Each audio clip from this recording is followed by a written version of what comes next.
bienvenue à une nouvelle leçon du troisième chapitre du cours pour programmeurs en Java intitulé Type de données. Alors avant d'entamer cette leçon, je vais encore faire un rappel sur ce que c'est qu'une programmation, sachant que pour pouvoir programmer, il faut savoir d'abord réserver des cases en mémoire, et puis bien sûr savoir utiliser et travailler entre ces cases en mémoire. Alors la réservation reste une chose très importante, donc c'est pour ça qu'on va voir au niveau de cette leçon les types de données qu'il y a avec leur déclaration et comment maintenant ça se passe au niveau de la mémoire. Et au niveau de la programmation qu'il y a entre ces cases mémoire, vous avez la possibilité de programmer vous-même ces programmes, comme vous êtes sur un langage qui est complètement orienté objet, vous pouvez trouver énormément de classes qui sont disponibles. Lorsque je dis classe, ça veut dire que c'est des applications qui ont été déjà faites sans vous soucier de la conception de ces applications-là et qui exécutent un petit peu de ce dont vous avez besoin. Alors tout de suite le menu de cette leçon-là. Type de données primitives. Le type référence. La conversion et contrôle des types. Les vecteurs dans Java. Alors, les types de données primitives, on les a déjà vus dans des leçons antérieures. Ce sont les types qu'on déclare, comme par exemple les entiers naturels, les floats, les chars, les booléens et ainsi de suite. Ce sont des types primitifs qui ne dépendent d'aucune classe. D'accord? Alors, les types références, ce sont les types qui font référence à une classe. D'accord, ou une instance d'une classe, ou des méthodes de classe, et ainsi de suite. Donc, on fait appel à des programmes qui sont déjà existants, ou des applications qui sont déjà existantes, pour pouvoir les exploiter au niveau de votre programme. La conversion et contrôle des types, donc on va voir là ici comment concaténer, c'est-à-dire comment faire la somme de deux chaînes de caractères par exemple. On va voir comment faire les incrémentations et les décrémentations. Et les vecteurs dans Java, donc les vecteurs pour les programmeurs qui ont déjà programmé avec d'anciennes versions, à savoir comme C, C++ et Visual Basic, les vecteurs, ce qu'on appelle les tableaux. Donc c'est les matrices que vous allez préparer pour pouvoir bien sûr emmagasiner vos données. Alors, type de données primitives. Alors, les types et la Java Virtual Machine. Alors maintenant, comme vous devez le savoir, lorsqu'on travaille avec Java, il y a lieu de prendre en considération deux choses très importantes. La première, c'est que au niveau de la déclaration, il y a des déclarations qui vont être faites pour le programme, mais il faut prendre en considération les déclarations qui allaient être prises en compte par la JVM, la Java Virtual Machine. Alors maintenant, la même déclaration qui est faite au niveau de votre programme, elle est transformée bien sûr à une autre déclaration sur la JVM pour pouvoir être compilée et plus tard interprétée. Alors, à la différence d'autres langages où la signification exacte des types dépend de la plateforme, la définition des types dans Java est univoque et provient de l'utilisation de la machine virtuelle.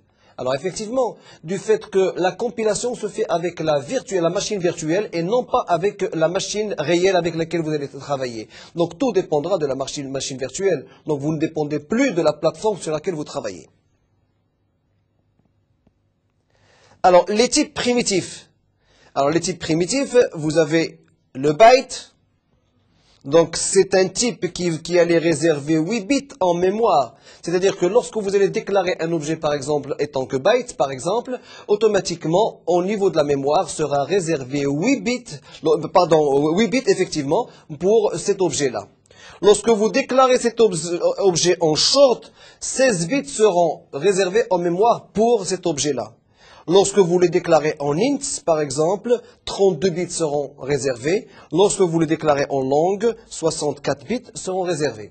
Alors maintenant, un bon programmeur, c'est un programmeur qui fait attention à sa mémoire, parce que la mémoire reste toujours limitée. Quoi qu'elle soit vraiment très grande, vous pouvez l'augmenter autant que vous voulez, mais si vous programmez très mal, vous pouvez rapidement arriver à une certaine saturation. C'est pour ça que c'est la différence qu'il y a entre un programme et un programme sur le marché. Il y a des programmes qui sont très rapides, donc qui gèrent très bien la mémoire. Il y a d'autres programmes qui sont moins rapides. Pourquoi? Parce qu'ils gèrent très mal la mémoire. Et gérer très mal la mémoire, ça veut dire que lorsque vous avez par exemple des objets à créer, vous les créez à tort et à travers, vous réservez des cases mémoire que vous n'allez pas utiliser.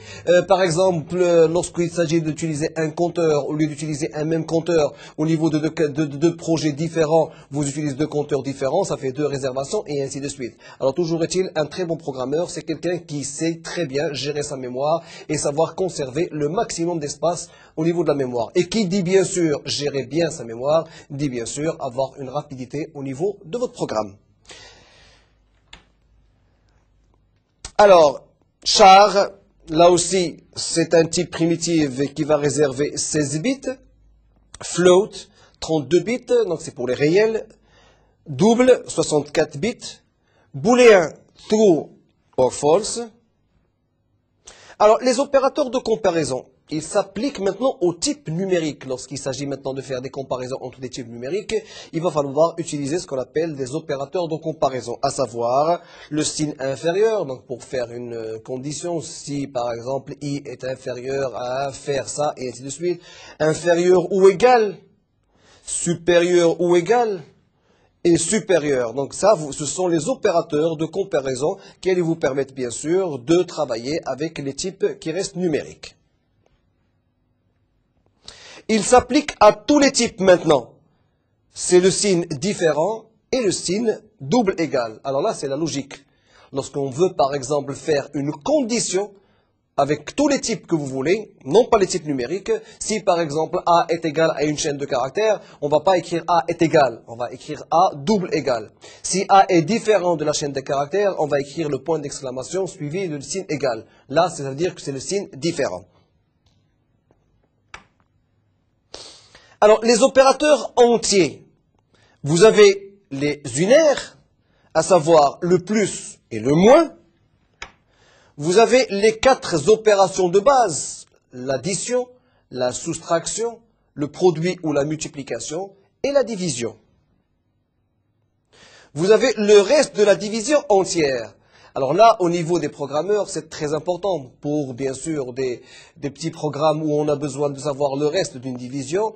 Il est pratiquement nécessaire d'avoir une commande ou un opérateur qui nous permette d'avoir le reste de la division. Là, c'est le pourcentage. L'incrémentation et la décrémentation. Alors, comme on l'a déjà vu au niveau de la leçon précédente, pour pouvoir incrémenter un compteur, qui dit un compteur dit une case mémoire, qui sera incrémentée de plus 1 ou décrémentée de moins 1. Alors, pour pouvoir l'incrémenter, on utilise les signes plus plus ou les signes moins moins dans le cas de la décrémentation. Les décalages, alors là, c'est pour pouvoir bien sûr manipuler les registres. Alors, vous avez des décalages 2 fois à gauche, c'est-à-dire 2 fois inférieur, 2 fois à droite, c'est 2 fois supérieur, 3 fois à droite, 3 fois supérieur. C'est pour pouvoir, bien sûr, décaler les bits. Lorsqu'il y a lieu d'insérer, par exemple, un bit au niveau d'une certaine position au niveau de votre registre, on utilise, bien sûr, les opérateurs à décalage. La logique bit à bit, là aussi, vous avez des signes qui allaient vous permettre de travailler avec une certaine logique, mais avec les bits. Vous avez le signe, par exemple, approximatif, le signe AND, le signe, bien sûr, séparation, ainsi que le signe chapeau. Alors, les opérateurs virgule flottantes. Là aussi, vous pouvez utiliser les opérateurs unaires, à savoir le plus et le moins.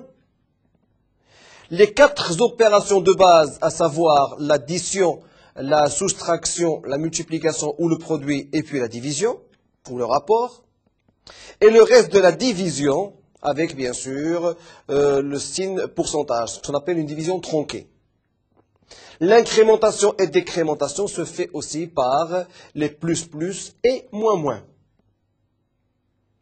Alors les opérateurs booléens, vous avez le complément avec un point d'exclamation, vous avez la conjonction avec le double AND.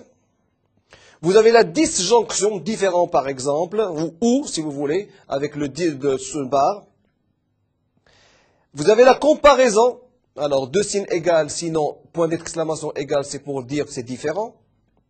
Et vous avez le conditionnel avec des points d'interrogation suivis, bien sûr, avec 2 points. Et là, on va voir des exemples plus concrets au niveau d'autres exercices. Alors, le type préférence. Alors, au niveau du type préférence, Comme je vous l'ai déjà expliqué, en principe, lorsqu'il y a lieu de réserver des cases mémoire pour pouvoir travailler, donc on utilise les types primitifs. Mais lorsqu'on a besoin d'utiliser, par exemple, des types qui sont déjà existants, alors on fait référence à des types qui sont déjà existants, c'est-à-dire qu'on fait référence à des méthodes qui appartiennent à certaines classes, et ainsi de suite. Donc on fait référence à des types. C'est pour ça qu'on les appelait un type à référence. On crée par exemple des tableaux. Le fait de créer un tableau, on fait référence à une création de vecteurs au niveau des classes bien définies. Alors, au niveau type référence, donc il y a les classes, donc on fait référence à des classes. Alors encore une fois, une classe c'est quoi? Une classe c'est des applications qui sont déjà prêtes pour nous. Ces applications-là, automatiquement, ils ont été préparées par des programmeurs auparavant et que vous pouvez vous-même vous le faire. Vous pouvez préparer une classe et pouvoir l'utiliser au niveau d'un autre programme. Le vecteur, alors le vecteur c'est les tableaux, c'est la matrice que vous allez préparer pour pouvoir emmagasiner des informations. Les interfaces au niveau type référence, donc faire appel à des interfaces, là aussi comme par exemple au niveau du fenêtrage et ainsi de suite. La référence nulle, parfois on en a besoin pour faire tel ou tel programme, on a besoin de conditions et de tester sur la référence qui reste nulle. Alors, une variable de type référence est une référence ou pointeur à un objet, c'est-à-dire une instance d'une classe ou un vecteur. C'est ce que je viens d'expliquer. C'est-à-dire que pourquoi on les appelle variables à référence? Parce que ce sont des variables qui font appel à des choses déjà existantes, c'est-à-dire à faire appel à une classe déjà existante, à des tableaux qui sont déjà existants, et ainsi de suite. On peut dire que le vrai type d'une référence est donné par sa classe ou interface, tout à fait normal. Si vous déclarez par exemple A une méthode d'une certaine classe, automatiquement le A, c'est une référence qui est donnée par la classe ou l'interface. Alors maintenant, la classe, effectivement, peut correspondre à plusieurs déclarations de variables avec des types primitifs. À ce moment-là, le A que vous avez déclaré tout à fait au début, donc il comprendra toute la déclaration que vous avez faite. La hiérarchie des classes. Alors, en principe, lorsque vous voulez créer, un objet, bien sûr, un objet en s'appuyant sur les références. Donc, un objet doit dépendre d'une classe ou une méthode d'une classe, mais toujours est-il, ça veut dire qu'on va trouver la méthode au niveau de la classe. Donc, un objet dépend de la classe. Alors, la classe, vous pouvez avoir des classes math, par exemple, la classe que vous pouvez créer vous-même, throwable, thread, par exemple, package, et vous avez la gestion des erreurs et des exceptions. Autrement dit, lorsqu'on veut créer un objet, et un objet bien sûr qui doit dépendre de classes existantes, alors cet objet, il va être déclaré en tant que classe, mais faudrait-il que le package qui contient cette classe soit appelé. Sinon, on peut l'appeler directement au niveau du programme là. Et bien sûr, une fois que vous avez appelé et vous avez déclaré votre objet, vous pouvez avoir des erreurs. Alors maintenant, si vous connaissez un petit peu les erreurs qu'il y a, vous pouvez créer ce qu'on appelle des exceptions pour ne pas faire planter la machine. Et là, c'est une chose qui est très forte au niveau de Java. Il vous donne la possibilité de créer des exceptions, c'est-à-dire lorsque, par exemple, vous avez une division par zéro ou une erreur, et que vous êtes conscient que vous pouvez avoir des erreurs au niveau de telle ou telle application, vous créez ce qu'on appelle des exceptions pour pouvoir ressortir avec un message d'erreur pour vous donner la possibilité de soit corriger le problème, soit enregistrer votre programme et ainsi de suite, mais ne pas planter votre machine. Alors, la classe Object, cette classe est la superclasse de toutes les classes. Et ça, c'est très important. Pourquoi? Parce que c'est une classe qui regroupe un petit peu énormément d'autres classes et qui vous donne aussi la possibilité de créer d'autres classes et ainsi de suite. Donc, la classe Object, c'est pour ça qu'elle est appelée toutes les autres classes. C'est la superclasse de toutes les autres classes. Alors, c'est une variable de type objet qui peut contenir une référence à tout objet, qu'il s'agisse d'une instance, d'une classe ou d'un vecteur, c'est-à-dire un tableau. La classe string. Alors, contrairement à d'autres langages de programmation, au niveau de tous les autres langages de programmation, string reste une déclaration, c'est-à-dire un type primitif. C'est-à-dire que lorsque vous faites une déclaration en integer, en réel, en booléen, tout ce que vous voulez. Mais lorsque vous avez besoin de déclarer une chaîne de caractères, vous la déclarez en type string. Au niveau de Java, string reste une classe. Donc, ce n'est pas une variable primitive, au contraire, c'est une variable à référence. Donc, lorsque vous voulez déclarer une variable de type string, ça veut dire que vous allez faire référence à une classe string qui existe déjà. Et cette classe string, bien sûr, elle est dotée de plusieurs méthodes qui vont vous être utiles au niveau de votre programmation. Alors, une instance de cette classe représente une séquence de caractères Unicode. Alors, la classe string, c'est un objet string à une valeur constante qui est immuable, c'est tout à fait normal. L'opérateur de concaténation plus crée de nouvelles instances de string. Alors, comme je vous ai expliqué lors de leçons précédentes, vous avez la possibilité de concaténer deux chaînes de caractères avec le signe plus. Sachant que le signe plus, bien sûr, n'ajoute aucun espace, vous pouvez concaténer entre deux chaînes de caractères et créer, bien sûr, une nouvelle instance de la classe string. Alors, on va voir maintenant les déclarations.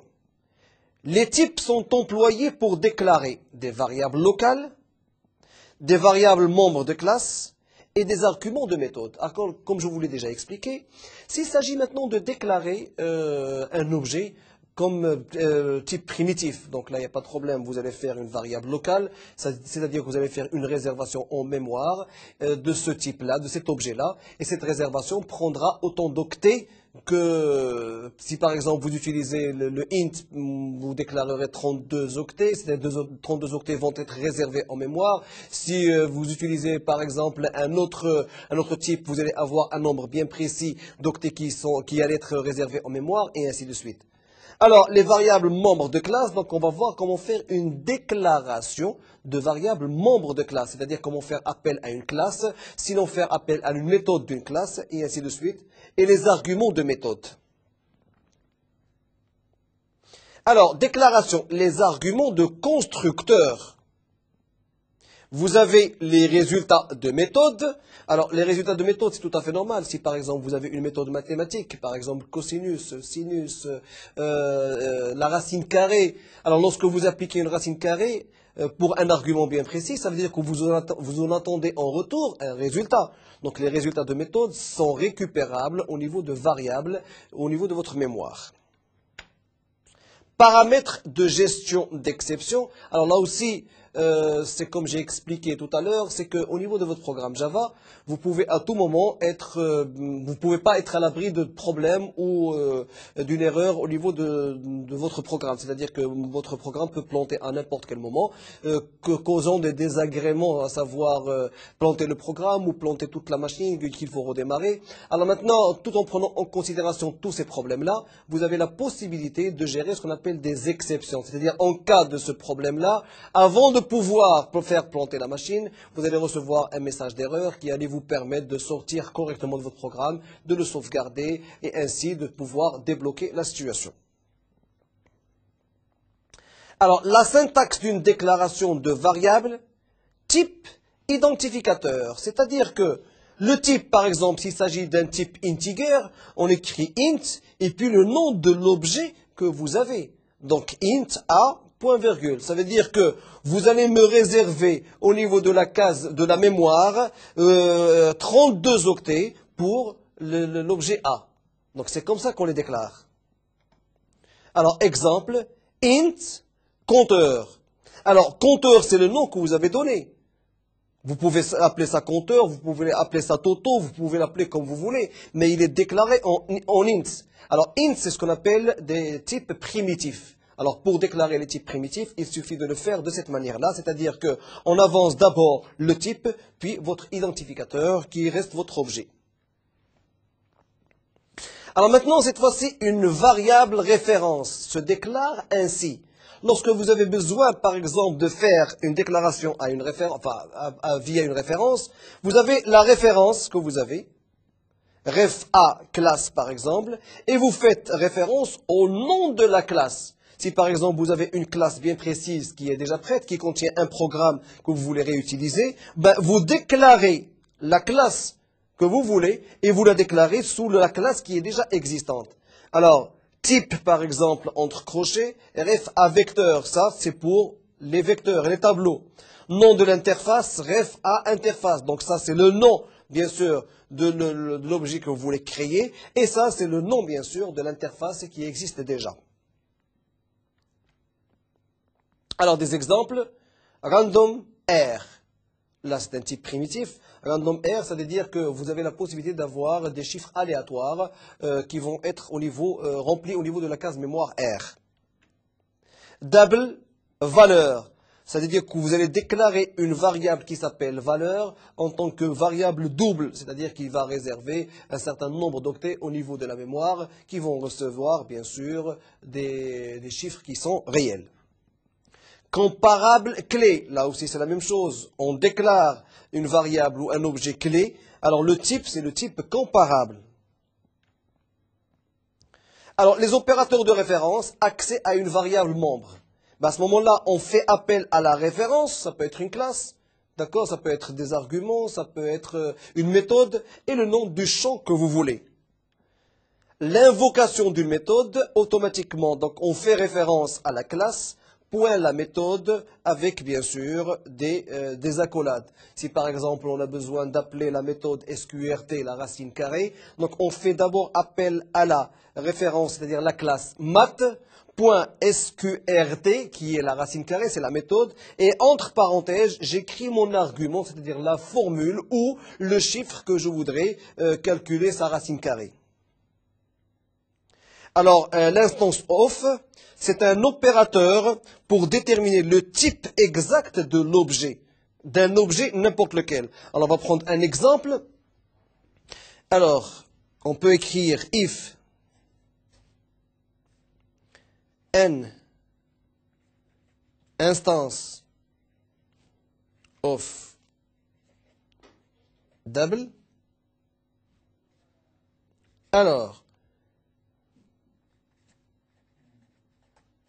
double D est égal à double n point virgule. Alors automatiquement, vous voyez ici que un opérateur, l'instance f, reste un opérateur pour déterminer le type exact de l'objet. Et à ce moment-là, on le remet au niveau de la variable ou bien sûr de l'objet dès que vous avez. La comparaison, donc les opérateurs de référence, la comparaison. Si vous êtes amené maintenant à faire une comparaison entre deux chaînes de caractères, donc au lieu de la faire avec le signe égal, on la fait avec le double signe égal. Alors maintenant, s'il s'agit de tester sur le contraire du signe égal qui est la différence, automatiquement, on le mentionne avec un point d'exclamation suivi du signe égal. Les conversions et contrôles de type. Alors, les conversions implicites, à chaque fois que la compilation s'attend à une donnée d'un certain type, et on en trouve un d'un type plus général, il le convertit automatiquement dans le type le plus approprié.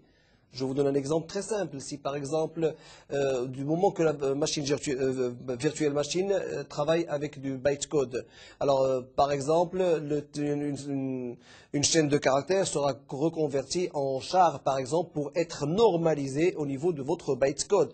Donc il y a toujours des conversions à faire avant de pouvoir passer, bien sûr, au niveau de l'exécution de votre programme. Il peut le faire sans aucune perte d'information. Tout dépend, parce qu'il y a deux sortes de conversions. On peut convertir, par exemple, un entier long, par exemple, on le convertit en int simple. Là, je pense qu'on ne perdra pas beaucoup d'informations. Mais le fait, bien sûr, de convertir un string, par exemple, en chiffre ou un chiffre en string, là, on risque de perdre quelques informations. Et là, il faut faire très important. Alors, exemple, vous avez ici int résultat et short addendum. Donc ce sont des déclarations de type simple qu'on vient de faire. On a créé un objet résultat. D'accord? Cet objet résultat, on lui est réservé 32 octets au niveau de la mémoire. On a réservé une autre variable, addendum par exemple, où on a réservé 16 bits au niveau de la mémoire. Alors maintenant, ce qui est lieu de faire, regardez, c'est que addendum reçoit 3 et résultat est égal à addendum plus 2.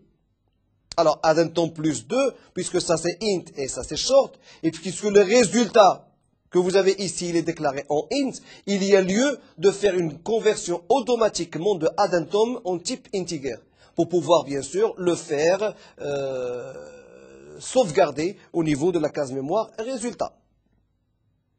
Alors, conversion explicite cette fois-ci. Dans les autres cas, la conversion doit être explicite. Vous avez un type plus l'expression. Alors, pour le faire, si la conversion est impossible, on lance une exception. Alors là, il faut le savoir. Lorsque vous faites une conversion, il faut toujours lancer un programme d'exception. Parce que vous êtes conscient en tant que programmeur que vous risquez de ne pas avoir un bon résultat, sinon une erreur. Alors vous êtes au courant que vous pouvez avoir une erreur, donc autant lancer une exception pour ne pas faire planter la machine dans le cas où il y a une erreur au niveau de votre programme. Exemple, vous avez une première variable ou un premier objet résultat qui sera déclaré en int. Vous avez une deuxième variable addendum qui sera déclarée en double, sachant que double c'est un réel. Alors maintenant, addendum est égal à 3,14, donc le pi. Et le résultat qui est ici, il est déclaré en int. Donc si le résultat est déclaré en int, il ne peut pas contenir une valeur qui est réelle, tout à fait normale. Alors qu'est-ce qu'il y a lieu de faire? Donc on écrit que le résultat est égal à 2 plus int de addendum. Donc le type de addendum, ça veut dire que nous voulons avoir int de addendum, la valeur entière de addendum. Alors si vous prenez la valeur entière de addendum, ça veut dire que vous prenez le chiffre 3 et tout ce qui est après la virgule sera ignoré. Automatiquement, le résultat contiendra le chiffre 2 plus le 3 ici, c'est la valeur entière de ce chiffre-là qui sera en 5. Et ça, c'est très important. Alors, les vecteurs, array dans Java, alors les vecteurs, comme je vous ai déjà expliqué, ce sont les tableaux. Alors, les tableaux sont les matrices. Alors, généralement, pour pouvoir organiser les données correctement au niveau de la mémoire, et pour vous éviter de faire plusieurs déclarations, il y a lieu de déclarer des tableaux avec des indices avec lesquels vous pouvez travailler, et là où vous pouvez emmagasiner, et puis en sortir les informations comme vous voulez et quand vous voulez. Alors, la déclaration. Alors, une référence à un vecteur dans Java se déclare ainsi. Le type et puis l'identificateur. Ça veut dire quoi le type? Nous voulons par exemple créer un tableau d'integer par exemple. Alors, un tableau d'integer, on va l'écrire ainsi. Alors, int, entre crochets, A. D'accord? Alors là, je déclare un tableau d'integer. Donc A, c'est le tableau d'integer. Alors maintenant, à l'intérieur de votre tableau, vous pouvez écrire 10 par exemple. Alors, si vous écrivez 10, par exemple, ça veut dire que vous allez déclarer un tableau de 10 cases qui va s'appeler A. Où cette première case sera A de 1, cette deuxième case sera A de 2, et ainsi de suite. Peut-être qu'il commencera à partir de 0, tout dépend de la déclaration que vous avez faite. Mais toujours est-il, avec ça, nous avons un tableau qui est très simple et qui peut éventuellement nous aider même au niveau du remplissage de ce tableau-là, en effectuant une boucle qui pourrait bien sûr effectuer ce travail-là. Exemple, par exemple, object, objet. Donc un tableau d'objets qui sera appelé objet. Alors la création, la zone de mémoire qui physiquement contient le vecteur est allouée ainsi. Double V est égal à new double de 100. Ça veut dire quoi? Nous voulons créer un tableau de double. Lorsqu'on appelle double, c'est un tableau de réel. Alors double ici, c'est une méthode que vous avez. Alors, je dirais une méthode, c'est pas une méthode qui appartient à une classe, mais c'est un type primitif. Mon V, c'est un new. C'est un new, ça veut dire un nouveau tableau de réel. Et ce tableau, donc les cases de son tableau seront de 100. Donc c'est un tableau de 100 places pour bien sûr pouvoir les allouer à l'objet V. Alors V est une référence à un vecteur de 100 doubles. C'est-à-dire que V, c'est le nom du tableau qui contient 100 cases mémoire qui peuvent contenir des doubles, c'est-à-dire des chiffres réels. Alors, les accès maintenant. La composante IM d'un vecteur est indiquée ainsi. V de I. Alors V de I, ça donne référence à une case bien précise. V de 1, on fait référence à la première case. V de 100, on fait référence à la centième case.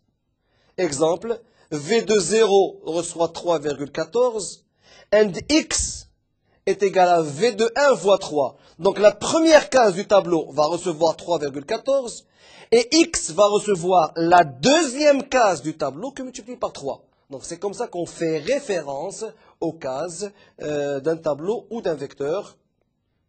Okay. Alors, ceci dit, cette leçon prend fin. Si vous avez besoin d'autres informations complémentaires, vous pouvez toujours vous connecter au site de Netuno en cliquant sur le lien Mednetio.